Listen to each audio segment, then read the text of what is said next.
आगे की खबरों में 58वीं युवा संसद प्रतियोगिता 2025-26 का पुरस्कार वितरण समारोह संसद भवन परिसर स्थित जीएमसी बालयोगी सभागार में आयोजित किया गया। संसदीय कार्य राज्य मंत्री अर्जुन राम मेघवाल ने विजेता स्कूलों और विद्यार्थियों को पुरस्कार प्रदान किए। इस मौके पर अर्जुन राम मेघवाल ने कहा कि युवा संसद कार्यक्रम विद्यार्थियों में नेतृत्व क्षमता, आत्मविश्वास, लोकतांत्रिक मूल्यों और जिम्मेदारी की भावना विकसित करने में महत्वपूर्ण भूमिका निभाता है। उन्होंने कहा कि प्रतियोगिता में भाग लेना भी अपने आप में एक उपलब्धि है। संसदीय कार्य मंत्री के मुताबिक युवा संसद विद्यार्थियों में आलोचनात्मक सोच विकसित करने के साथ साथ विभिन्न विचारों का सम्मान करना सिखाती है। बाल भारती पब्लिक स्कूल पीतमपुरा ने प्रतियोगिता में प्रथम स्थान हासिल किया। स्कूल को जीवी मावलंकर रनिंग पार्लियामेंट्री शील्ड और ट्रॉफी प्रदान की गई। तैयार करने का अवसर होता है, लेकिन अगर हम चिंतन करें कि हु इज द लीडर, कई बार हम सोचते हैं भी कौन होता है लीडर, क्या है लीडर? एक सब्जेक्ट है leader who leads the society in the right direction, who is the leader. तो आप सही दिशा में सोसाइटी को लीड करना, क्योंकि आप में लीडरशिप की क्वालिटी है। ये मंच जो है वो ऊर्जा से भरा हुआ है। तो आज जिन्होंने यहाँ पार्लियामेंट का एक मॉक पार्लियामेंट का जो रूप धारण किया, उसमें भी मुझे विशेष करके स्पीकर साहब में तो वैसी ही ऊर्जा नजर आई। बाल भारती पब्लिक स्कूल परवाना रोड पीतमपुरा दिल्ली को बधाई देता हूं कि इन्होंने शानदार अपना एक प्रदर्शन किया और आपने भी अपने अपने स्कूलों में शानदार ही किया होगा, इसलिए आप इस संसद भवन में आए। और युवा संसद प्रतियोगिता की विजेता टीम के विद्यार्थियों में इस उपलब्धि को लेकर खासा उत्साह नजर आया। इस मौके पर विद्यार्थियों ने कहा कि प्रतियोगिता में प्रथम स्थान हासिल करना उनके लिए गर्व और खुशी का पल है।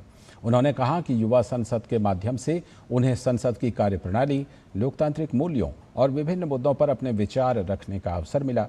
विद्यार्थियों ने अपनी सफलता का श्रेय अपने शिक्षकों के मार्गदर्शन और पूरी टीम की मेहनत को दिया।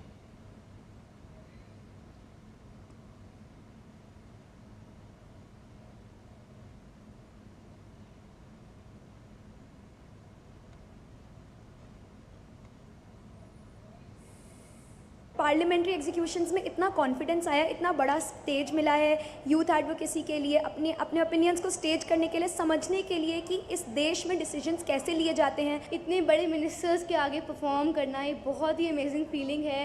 And big thanks to all our teachers जिन्होंने हमें पूरे टाइम सपोर्ट किया।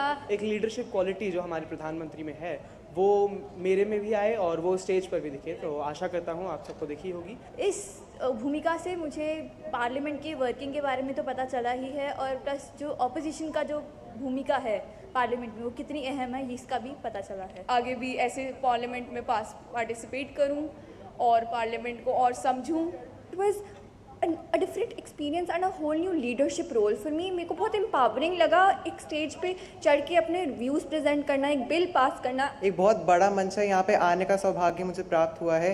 यूथ पार्लियामेंट में मैं विपक्ष की एक सदस्य का मैंने भूमिका निभाई और इससे मेरे आत्मविश्वास पर बहुत ही ज़्यादा अच्छा प्रभाव पड़ा है। यूथ पार्लियामेंट में आके मुझे बहुत कॉन्फिडेंस मिला। हमें नए एक्सपीरियंस से हम प्रेरित हो। इतने बड़े मंच पर आकर मुझे अपने स्कूल को रिप्रेजेंट करने का मौका मिला, ये मेरे लिए बहुत बड़ी बात है। ये एक ऐसा प्लेटफॉर्म है जो हमारा कॉन्फिडेंस भी बूस्टअप करता है, हमें डेमोक्रेसी की नॉलेज भी देता है। इस इनिशिएटिव के थ्रू हम लोग काफ़ी कुछ सीख पाए थे कि पार्लियामेंट की बेसिक से बेसिक चीज़ कैसे होती है। ये बहुत ज़्यादा बड़ा एक्सपीरियंस था मेरे, इसके लिए बहुत प्राउड हूँ और मैंने बहुत कुछ सीखा। Youth Parliament, this competition was one such platform which involved all of us, and it was quite a learning experience for each one of us. Youth parliament कहीं ना कहीं एक ऐसा प्लेटफॉर्म है जो बच्चों को एक इस तरीके की अपॉर्चुनिटी देता है कि वो डेमोक्रेसी को बिल्कुल एकदम डायरेक्टली समझ सकते हैं।